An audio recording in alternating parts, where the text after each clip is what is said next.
Sister accused me of poisoning her at baby shower. Cameras proved she did it to herself. The whole thing is so unbelievably messed up, but honestly, it's just typical of my sister Chloe. She has always been the queen of drama, the center of attention, and the ultimate victim. I've lived in her shadow my entire life, constantly trying to appease her, constantly trying to avoid her wrath. This incident, however, took her manipulative tendencies to an entirely new and, frankly, dangerous level. I need to take you back to the beginning to really understand how we got here. Chloe and I are only a year apart, and from the moment I can remember, she was the star. She was prettier, louder, and always demanded more attention. If I got a good grade, she'd suddenly have a meltdown about something trivial. If I had a successful school play, she'd invent some elaborate illness that required all of my parents' focus. My parents, bless their hearts, were completely enabling. They were constantly trying to keep Chloe happy, to avoid her emotional outbursts, which could be truly terrifying. They walked on eggshells around her, and in doing so, they taught her that her dramatics were an effective tool for getting what she wanted. I, on the other hand, was the quiet one, the reasonable one, the one who always tried to keep the peace. I learned to minimize my own needs, my own successes, and my own feelings, just to avoid triggering Chloe. I remember once in high school, I was offered a lead role in the school play. Chloe was furious. She said I was trying to steal her spotlight, even though she had no interest in theater. She started fake crying, saying she had a terrible stomachache and couldn't possibly go to school, forcing my mom to stay home with her. I ended up giving up the role just to keep the peace. That's how deeply ingrained this dynamic was. It was always about Chloe, her feelings, her needs, her drama. My existence was simply to support her narrative, to be a loyal background character in the story of her fabulous life. My parents never stood up for me. They never once told Chloe that her behavior was unacceptable. They just told me to be understanding, to be the bigger person, to put my sister first. This toxic dynamic continued into adulthood. Chloe would constantly borrow money from me, promise to pay it back, and then never do it. She would show up late to everything, expecting everyone to wait for her. She would make snide comments about my appearance, my career, my choices, always disguised as just joking. I always took it, always let it slide, because that's what I had been taught to do. But I always knew deep down that this was unsustainable, that one day something would break. I just never expected it to be my sister's own doing, and for it to be so public and so incredibly dangerous. The inciting incident happened when Chloe announced she was pregnant. It wasn't exactly a surprise. She had been trying for a while and made sure everyone knew about it. Of course, the pregnancy instantly became the central focus of the family, and Chloe reveled in the attention. Every little symptom, every craving, every doctor's appointment was a major event. My parents, naturally, were over the moon, and Chloe's pregnancy elevated her to an even higher plane of untouchable perfection. As her sister, I felt obligated to throw her a baby shower. I wanted to do something nice, to genuinely celebrate this new chapter, despite our strained history. I spent weeks planning it, booking a beautiful venue, ordering custom decorations, and arranging a catered lunch with all her favorite foods. I invited all her friends and family, making sure every detail was perfect. My husband, Alex, was a huge help, knowing how much emotional labor this was taking from me.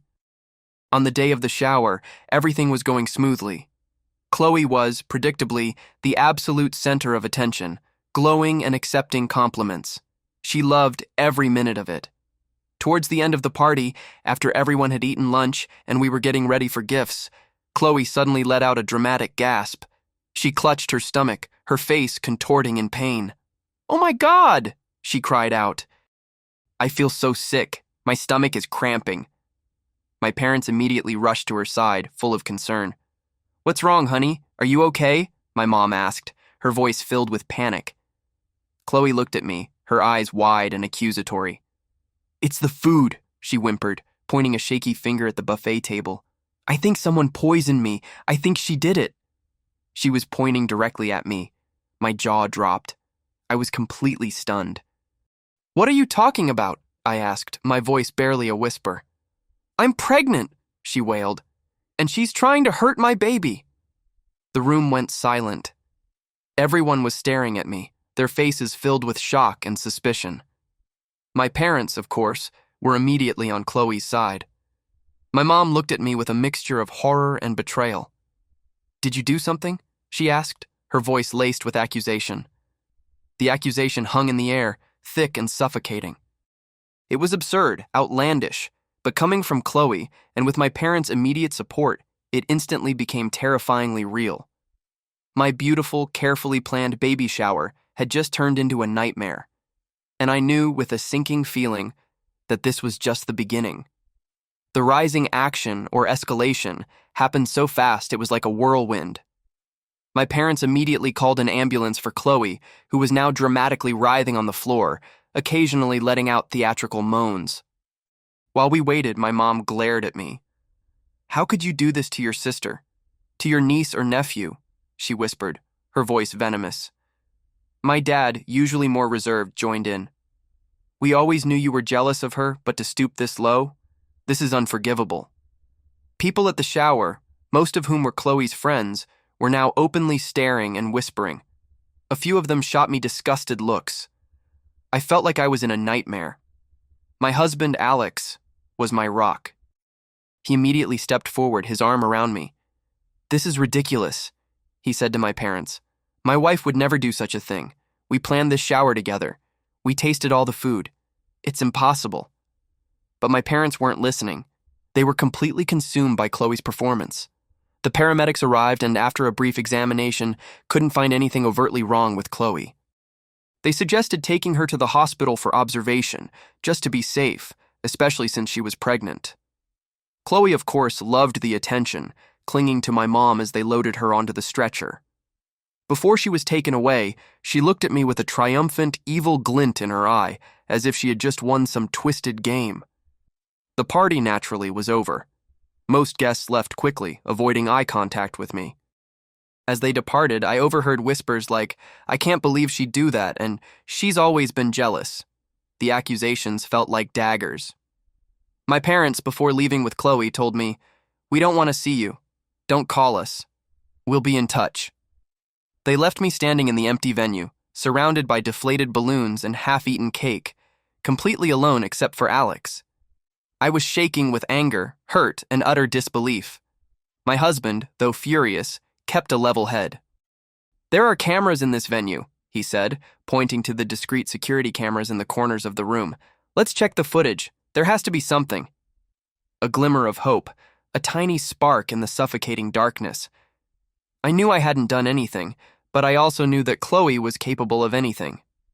The truth was about to come out, one way or another.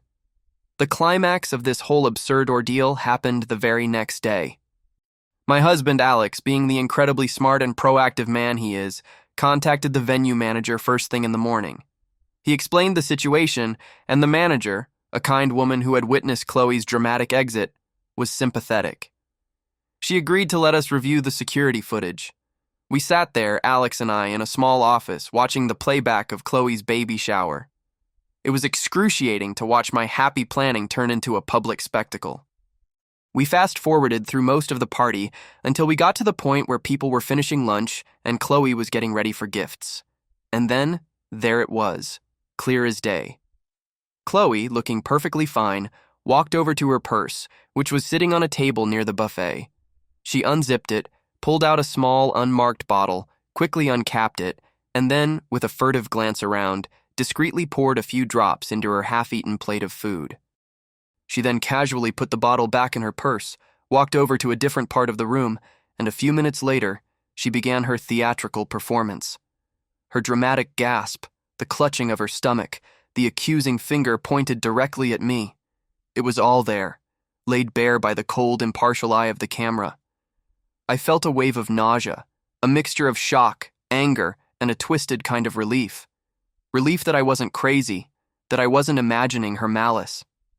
But mostly a profound sense of betrayal. My own sister, faking a poisoning to frame me, and potentially harming her own baby in the process. My husband immediately asked the manager for a copy of the footage, which she provided without hesitation. We left the venue, the USB stick clutched in my hand, my heart pounding. We went straight to the hospital where Chloe was still being observed.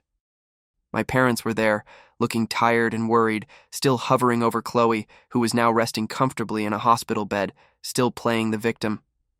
"What do you want?" my mom snapped when she saw us. "We told you not to come here." Alex stepped forward, holding up the USB. "We have something you need to see," he said, his voice calm but firm. My dad, curious, took the USB and plugged it into a small TV in the hospital room. As the footage played, my parents' faces went from anger to confusion, then to disbelief, and finally, to utter horror. They watched in stunned silence as their golden child, their innocent victim, meticulously poisoned her own plate of food. Chloe, who had been lazily scrolling on her phone, looked up, saw the screen, and her face went completely white. She looked like a cornered animal, her eyes darting between the screen, her parents, and me. The confrontation was complete. The truth was out. The fallout from that video was a chaotic explosion of denial, anger, and finally, a grudging, resentful acceptance. My parents, seeing the undeniable proof, initially tried to deny it. "It's doctored!" my mom shrieked, her voice shrill with desperation. "It's a trick! Our Chloe would never do something like that." But the video was too clear, too damning. Chloe herself, seeing her carefully constructed lie crumble, started crying hysterically, not with remorse but with frustration at being caught. "I just wanted attention," she wailed. "You're always focused on her. I just wanted you to care about me." It was a pathetic admission, but it confirmed what I had known all along. Her entire life was a performance, a desperate plea for attention. My husband, Alex, stepped forward. "She didn't just want attention, Chloe," he said, his voice cold. "She accused my wife of poisoning her and her unborn child.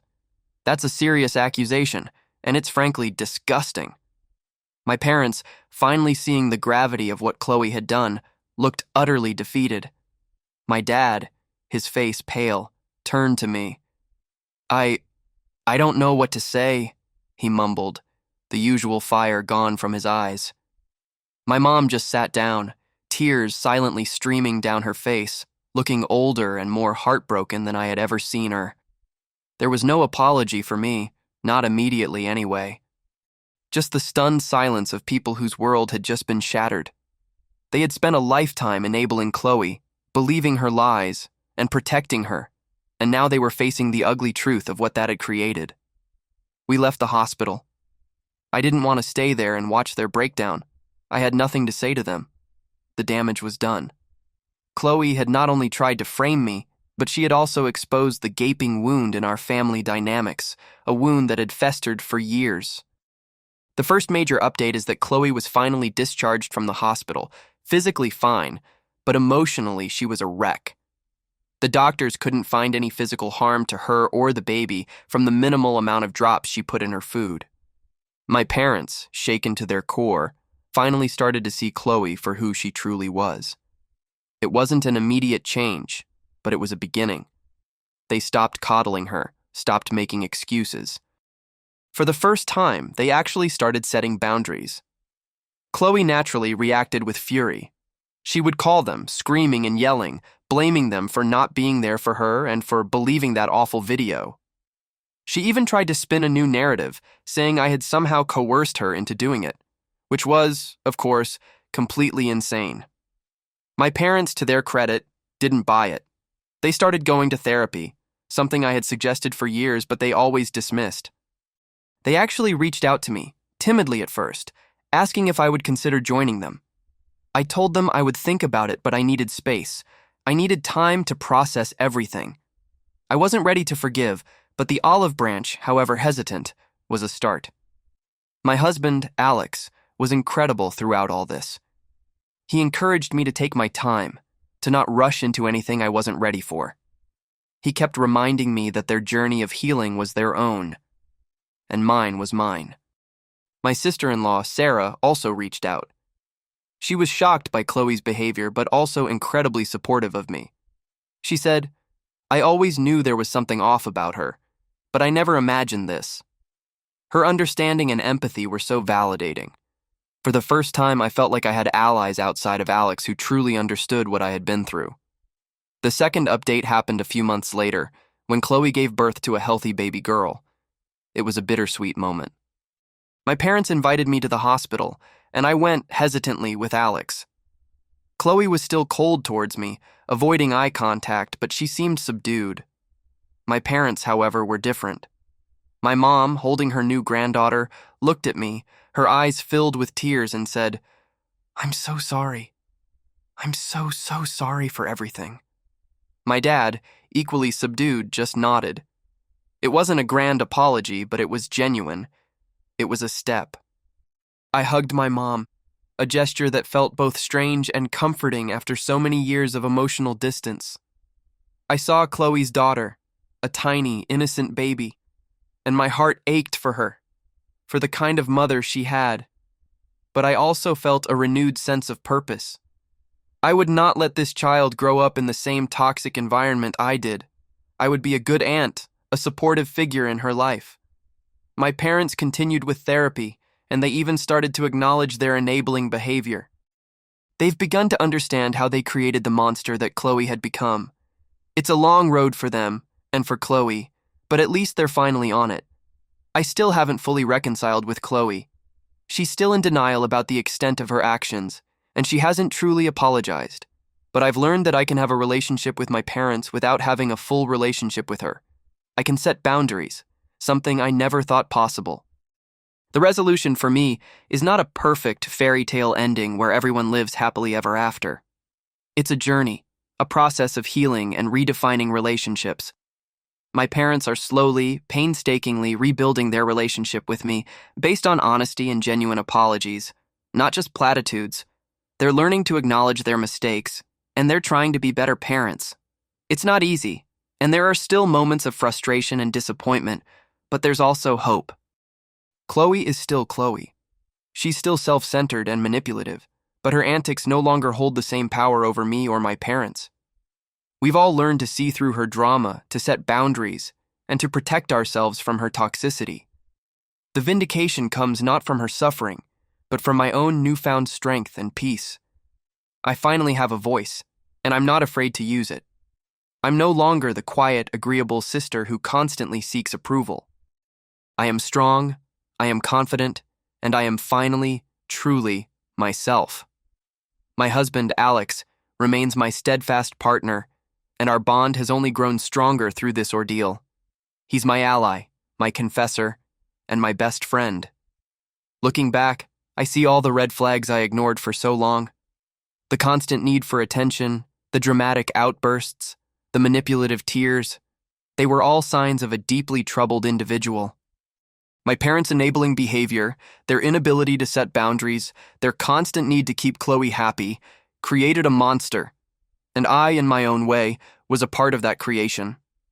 I allowed myself to be a doormat, to constantly put her needs before my own. The moment the camera footage exposed her lies, it wasn't just a revelation for my parents. It was a revelation for me too. It was the moment I finally realized that I was not responsible for her happiness, that I was not responsible for her choices, and that I was not responsible for cleaning up her messes. That realization was incredibly liberating. It gave me the strength to finally break free from the toxic cycle. And so, I share this story with you, a community that understands the complexities of family drama and the pain of emotional abuse. I'm not looking for sympathy, but I am looking for validation, for the understanding that comes from shared experience. I want anyone out there who is dealing with a manipulative sibling, with enabling parents, to know that it's okay to put yourself first. It's okay to set boundaries.